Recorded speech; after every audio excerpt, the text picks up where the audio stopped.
Imagine, if you will, that you find yourself suddenly in the presence of a stranger, someone entirely unlike yourself who has attracted your attention and with whom you would like to cultivate an honorable relationship. What questions do you ask of that other?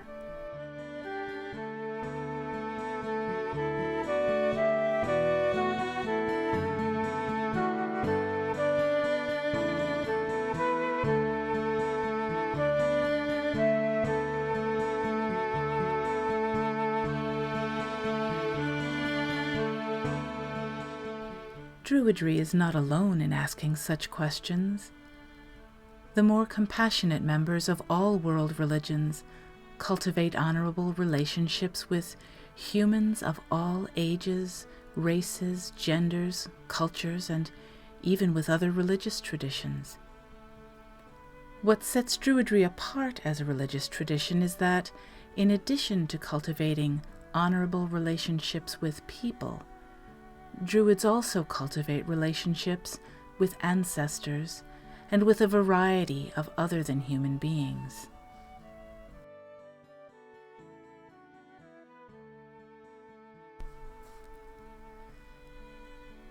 Druids cultivate relationships with ancestors of blood, spirit, and place. They honor those responsible for passing along their DNA, their family traditions, their cultural heritage, and the inspired teachings and wisdom which enabled them to become who they are. Druids also cultivate relationships with the other than human beings who inhabit their local landscapes. These beings include physical living creatures such as trees, plants, and animals of all kinds. They also include spirits of nature or place, such as the spirits of waterfalls, sacred mountains, ancient forests, or stone circles. Finally, Druids cultivate honorable relationships with divine beings of various kinds, depending upon the theological perspective of the individual Druid.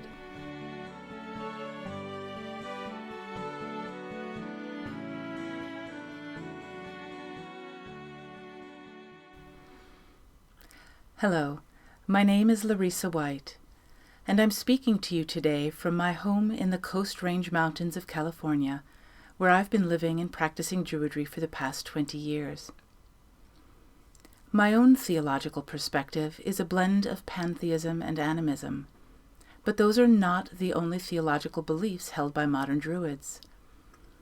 The idea that a coherent religious tradition can allow for diverse theological perspectives deserves a bit of reflection. Modern religions are generally identified by a clearly defined set of shared beliefs, combined with a set of shared ritual practices. They also tend to have some form of written scripture, which helps to anchor the religion and hold it steady. But this has not always been the case. According to the religious scholar J.D. Bettis, religions were once defined in a much broader sense than they are today. Traditionally, religion referred to the basic guiding images and principles of an individual and a culture. Religion was identical with a style of life. It's in this sense that modern Druidry can best be understood as a religious tradition. But cultural traditions don't spring up overnight. They evolve slowly and they can be quite complex. So before we proceed to our discussion of how Druids cultivate honorable relationships with the world, it's important to understand a bit about what it means to be a modern-day Druid. Neil Pitchford is a trustee of the Druid Network, the organization responsible for having Druidry officially recognized as a religion by the government of Great Britain. In 2019, he was also voted in as a moderator for the Faith Communities Forum of the Interfaith Network of the UK. He is the first Druid in the UK to hold such a senior position in a religious organization. Having 25 years of experience with Druidry in Britain, he's well equipped to share with you how the modern religious tradition of Druidry got its start. Neil? Thanks, Larissa. As mentioned in the introduction, my name's Neil Pitchford, and I'm talking to you from one of my favourite places in Scotland, with one of my favourite subjects, mossy trees. I'm going to do a brief overview of the history of the classical Druids for you to start with.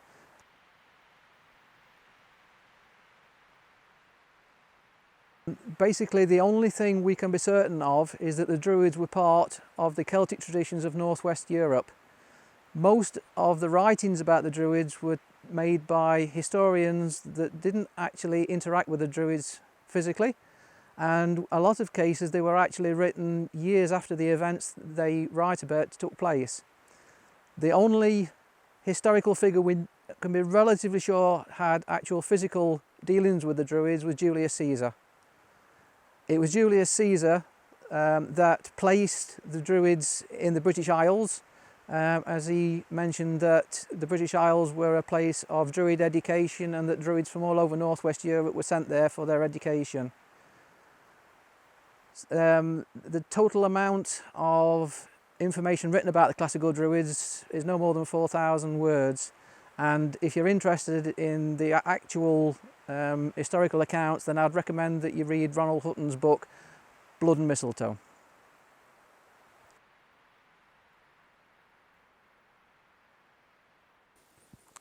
The last classical mention of the Druids was around about 400 AD, and the Druids then pretty much dropped off the scene for about another 1,000 years publicly.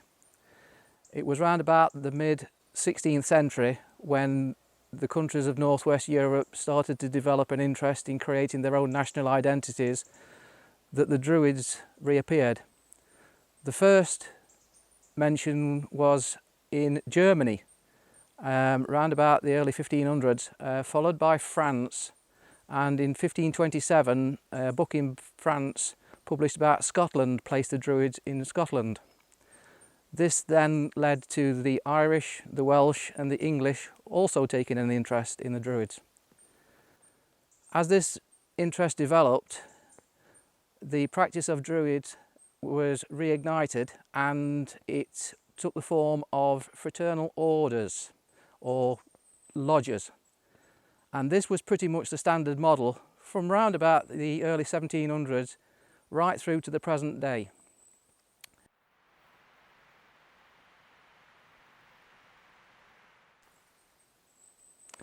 Druidry being practiced as a religion didn't really start until the 1970s onwards, and it wasn't until 2004 when the Druid Network was created that it got even more public prominence.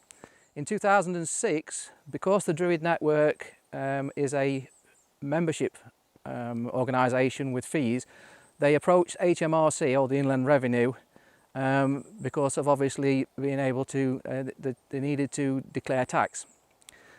HMRC informed TDN that it needed to be a charity.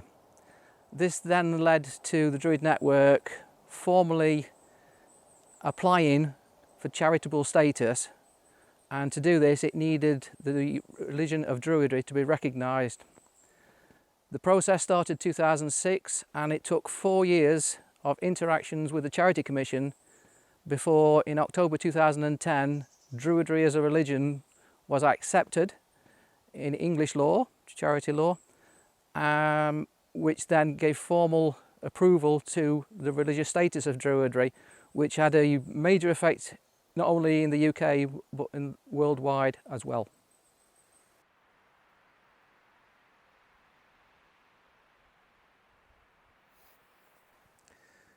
Currently, as well as the religious approach to Druidry, there are still orders out there that practice the fraternal approach and orders that are philosophical in their approach to Druidry.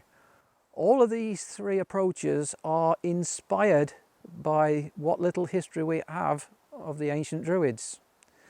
With the advent of the internet, many of these orders now have international members as well, and this will be one of the subjects later in this presentation discussed by Larisa.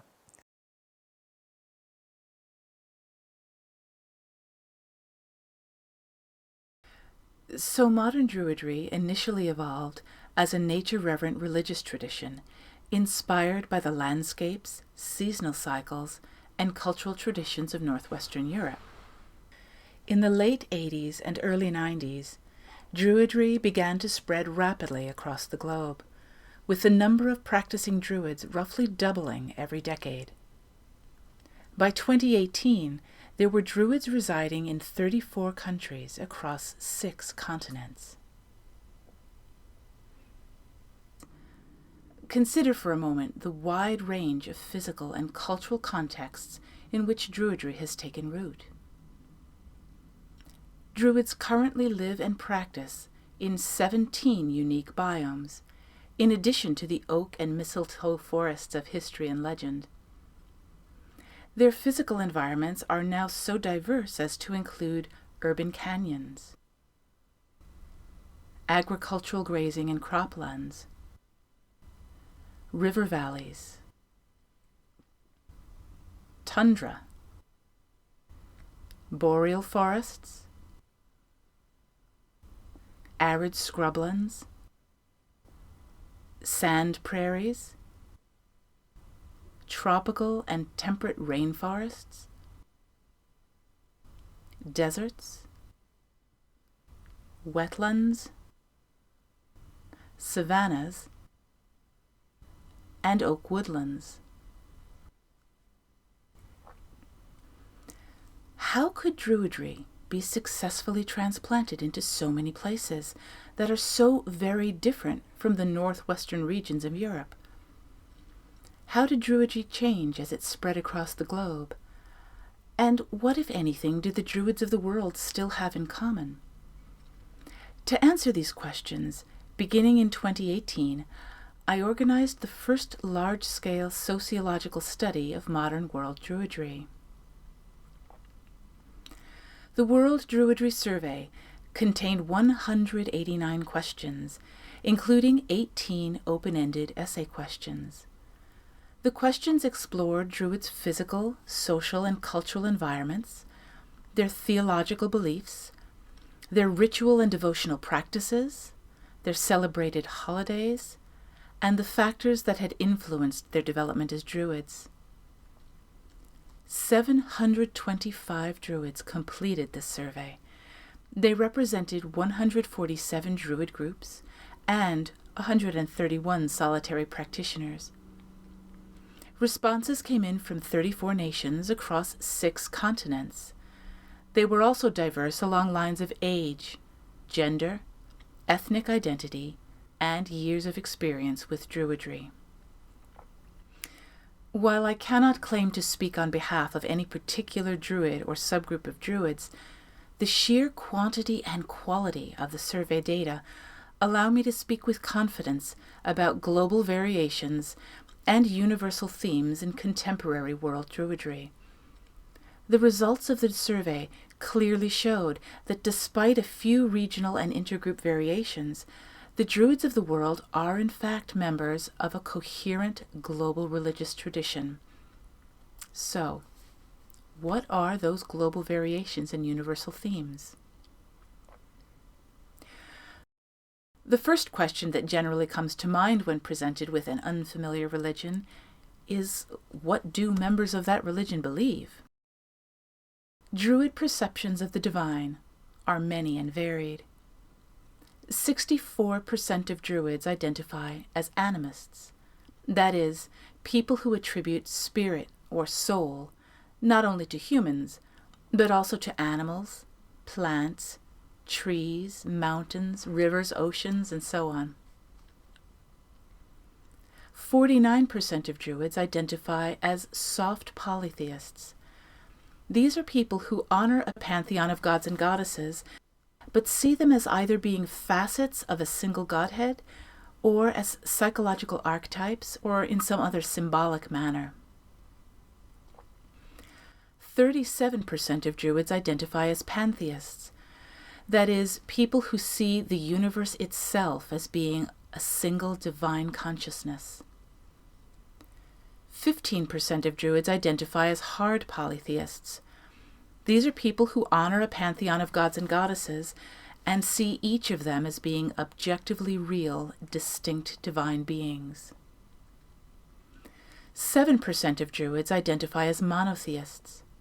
Theologically, these Druids might be Christians, Jews, or Muslims, but they also perceive nature as being much more than a resource provided for human use. These Druids see nature as being divine and worthy of reverence because it was created by God. Before we move on to the next slide, I want to call your attention to the numbers in this one. If you've been doing the math, you might have noticed that these percentages sum to quite a bit more than 100%. This is because most Druids identify with more than one theological category.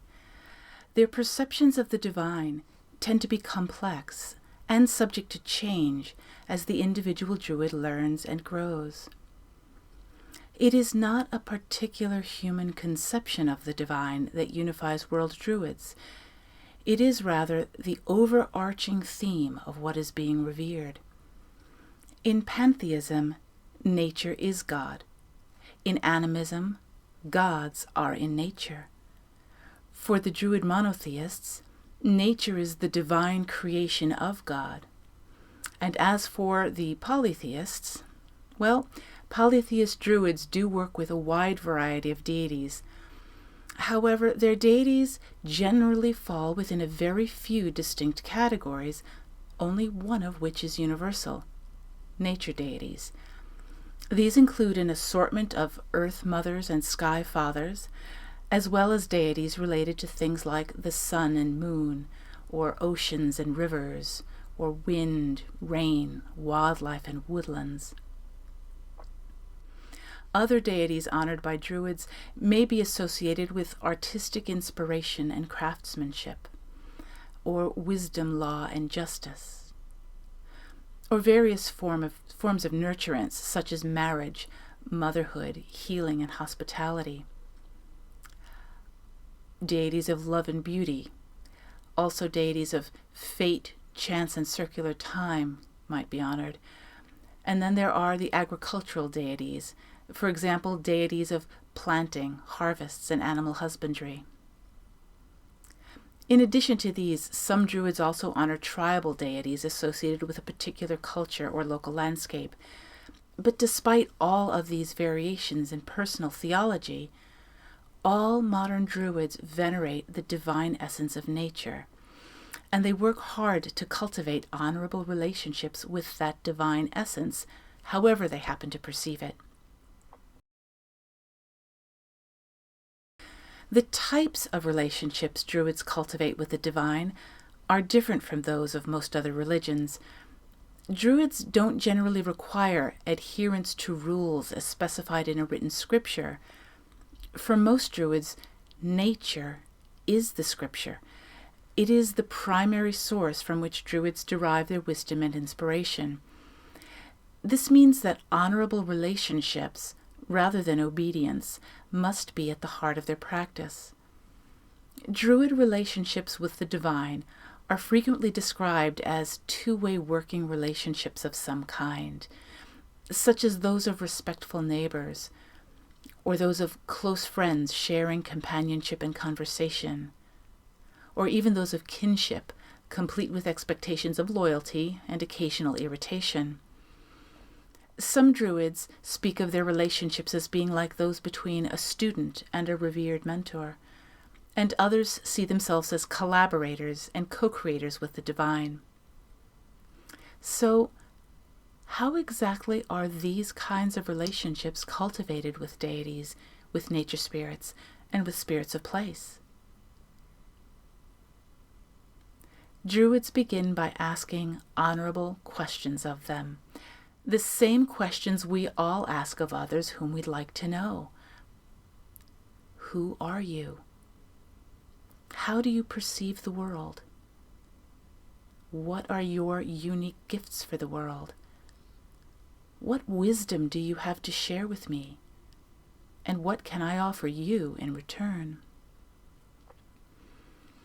With these questions in their hearts, Druids then do the work of preparing themselves to perceive and respond honorably to any answers that might arise. In cultivating their honorable relationships with the world, Druids universally rely on 5 types of ritual and devotional practices.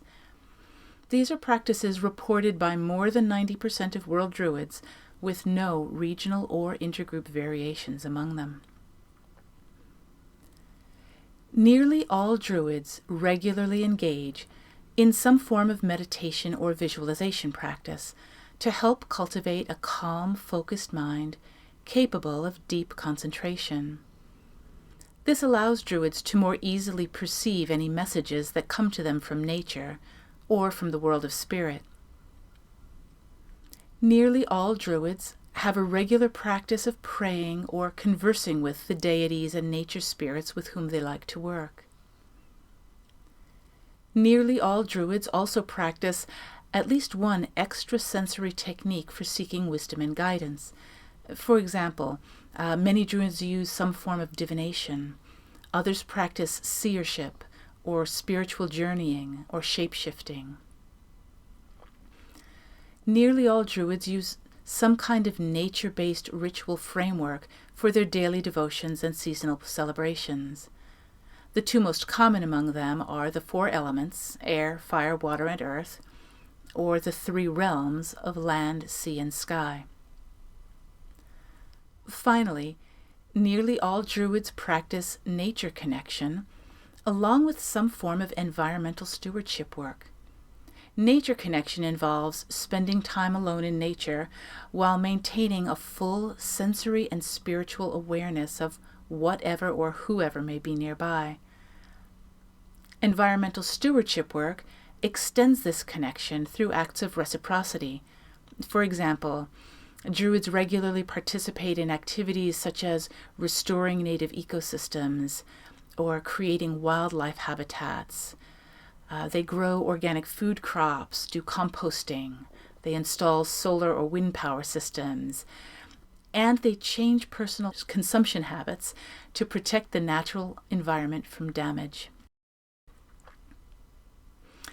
These 5 types of ritual and devotional practices are the only ones that are truly universal among Druids.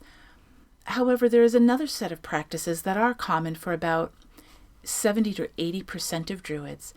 They're not truly universal, as they're much more common among certain subgroups of Druids than they are among others, but they're worth mentioning because they are so popular and also because they so clearly illustrate the theme of cultivating honorable relationships with the world. This second set of devotional practices includes maintaining an altar or shrine, making offerings to deities or nature spirits, sacrificing things such as a bit of milk, water, birdseed, or wine. Druids also offer up their voices and music to celebrate nature and the divine. Many Druids ritually declare peace to all living beings, and they spend time in the company of trees. They also engage in creative and artistic works that celebrate nature or the divine. Many Druids also engage in ongoing studies of spiritual philosophy. They create and use ceremonial props and tools for their rituals, and they honor their ancestors. Many Druids also engage in what's called energy work, which means connecting with nature and absorbing energy from that connection to use to soothe or strengthen, encourage, heal, or otherwise transform themselves or others. Many Druids also cast circles within which to perform their rituals. And finally, many Druids regularly engage in cultural and linguistic studies and preservation work. Most of these practices are ritual and devotional techniques for directing one's attention toward the innate value and needs of others, or for celebrating the unique gifts and achievements of others, or for offering concrete actions in the service of others. As such, they all contribute to the spiritual common core of World Druidry, which is cultivating honorable relationships with the world. So what does all this look like in practice? At last we come to the most colorful and outwardly visible aspect of modern World Druidry: the festivals and celebrations that mark the passage of time through the Druid year. Modern Druids perceive time as cyclical rather than linear, a sacred wheel of the year with each season flowing endlessly into the next. The wheel of the year is usually portrayed as a circle with 8 spokes spaced evenly throughout the year. One set of crossing spokes points to the solstices and equinoxes. A second set of crossing spokes points to the cross-quarter celebrations, which are often called fire festivals. The fire festivals coincide with key moments in the agricultural year as it is manifest in and around the Isles of Britain and Ireland. Since that is Neil's part of the world, I'll have him share a bit about those traditions and lore. Neil? I'm now going to do a brief introduction to the concept of the eightfold wheel, which brought together 2 sets of historical festivals. Ross Nichols did the work for this in the late 1940s and 1950s, and in conjunction with Gerald Gardner, they were presented in the 1960s and were taken up by many pagan groups from that time. The festivals were the solar festivals, which marked the passing of the sun over the year, and the fire festivals, which were based upon an agricultural calendar. The images that I'll be presenting of my own eightfold wheel are based upon the solar calendar, but my fire festivals, because I don't have a strong connection with agriculture, are actually based upon the honourable relationships I have built with my local environment over the course of the year. So the first of the images of my eightfold wheel of the year starts with Savin, as it's pronounced in Scots, generally more known as Samhain. It's this celebration to mark the beginning of the darker half of the year, and generally considered to be a very special time where the veil between the material world and the spirit world thins. Begins at sunset on the October 31st and finishes at sunset November 1st, as was the tradition of the Celts. This image is of the fire festival in Edinburgh from about 7 years ago, and this particular festival is the one that I most strongly associate with humans and human ancestors. The next image is of the winter solstice, a solar festival that marks the shortest day of the year. There's strong evidence that this particular festival has been celebrated way back beyond even the Celtic traditions, as far back as the Neolithic, and it's been assumed that the celebration is a continuation of those early festivals. It's the tipping point of the dark year to the light half of the year, and the image that you see is Castlerigg Stone Circle in northern England when I made a very early morning trip down there for sunrise. The next festival image is of the celebration of Imolc, which was generally accepted as being the festival of celebrating the first signs of new life as spring approaches. Traditionally, markers in the UK, such as the first snowdrops and daffodils, would have been used. For myself, being animist, for me it's marked more by a change of light, and the image that you're looking at of a phenomenon called the Belt of Venus is quite strongly seen at this time of year. The next festival image that you see marks the vernal equinox, or as it's known, the spring equinox. This is another solar festival that marks the tipping point between day and night, where we move into the lighter half of the year. The themes are generally of a change of balance. The image that you see here is a personal one to me living in Scotland, because this time of year the mists can be quite striking, and this is an image, a very early image of such a scene in Scotland. The next festival to be celebrated is Beltane, which occurs on the 1st of May, and again using UK climate specific markers is generally marked in this part of the world by the appearance of bluebells, as you can see with this image. They are only out usually for a few weeks maximum, and generally are round about the 1st of May. The next festival is the summer solstice, the longest day of the year. Again, lots of Neolithic sites in the UK are aligned for this particular moment in time. Probably most famous would be Stonehenge, but this image is of the Stones of Stoness in Orkney, quite a northerly latitude for the UK, and shows approximately where the sun is at that time of year. The next festival is Lunasa, traditionally associated with the god Lu, and the Irish traditions associate it with the clearing of the land for agriculture. As I've mentioned earlier, I don't really have strong connections to agriculture, so that this time of year, one of the strong associations for me is the emergence of dragonflies, which only have a short period of activity in Scotland, and it tends to be round about this festival. And the last festival of the Eightfold Wheel is the autumn equinox. Again, it's associated with the tipping point between light and dark, as we get more dark hours as opposed to light hours. Another time of balance.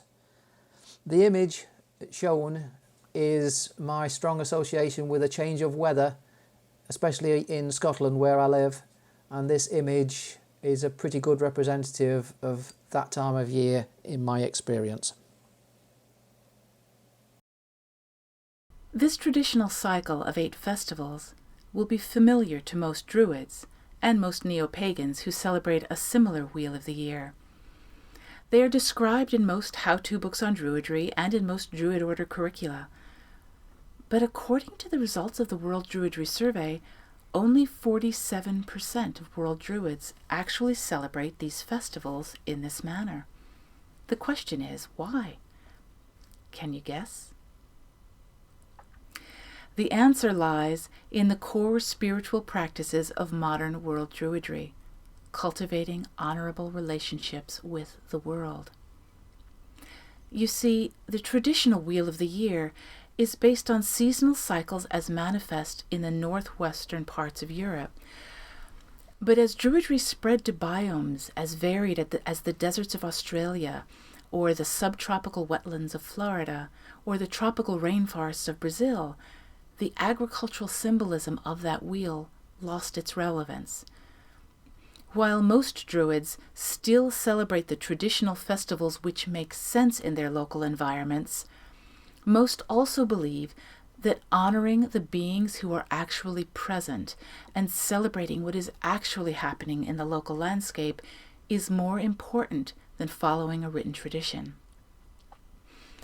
76% of world Druids use the Wheel of the Year primarily as a gentle cyclical reminder to go outside and connect with nature. that act of nature connection either reinforces and enriches the symbolism of the traditional wheel, or it inspires them to wildcraft their observances and celebrations in the landscape. By regularly connecting with the natural world, Druids become deeply familiar with their land, sea, and skyscapes, and with the changes evident in the passing seasons. They observe and celebrate the physical and spiritual gifts that come with each season. They meditate upon the metaphors and implicit lessons of each season, and they adapt their activities in accordance with those lessons. They also offer praise and gifts in acts of reciprocity. Druids celebrate moments in which hope is rekindled. That may be the moment when waning sunlight of autumn changes to waxing light at midwinter. It may be the time of the first thaw or the first flower pushing up in spring. It may be the time of the first rain after a long drought, or the return of a life-giving monsoon. Whatever form the metaphor of hope takes in the natural world, Druids perceive it as a sign to be inspired, to reawaken to new possibilities, and to work to cultivate their inner spark of light. Druids celebrate times of planting, be it of crops in the field or projects of the hands and heart.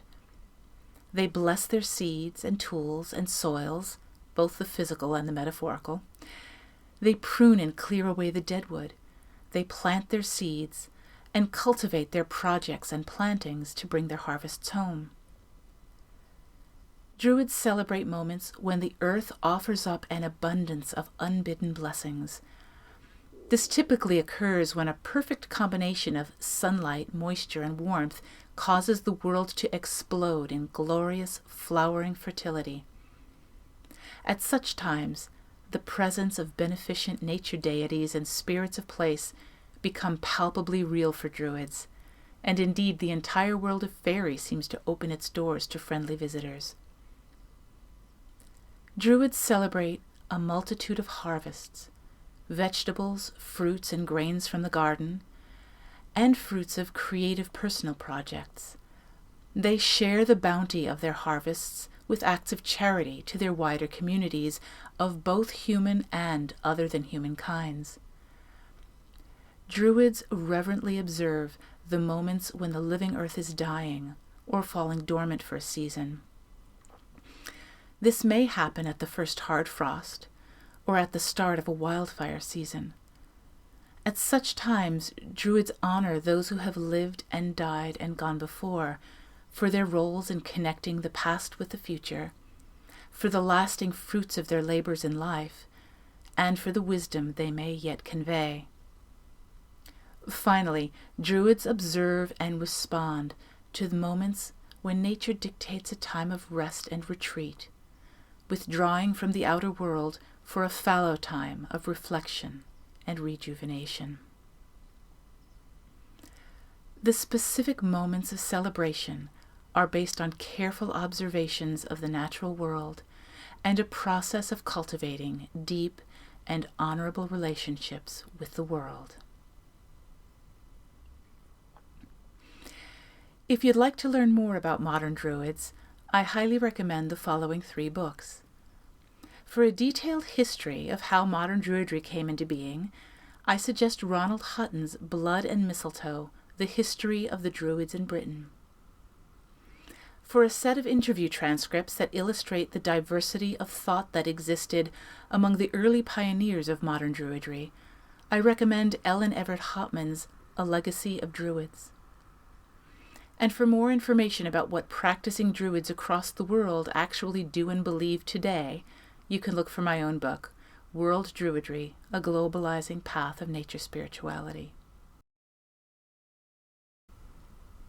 Thank you so much for your time and attention this evening.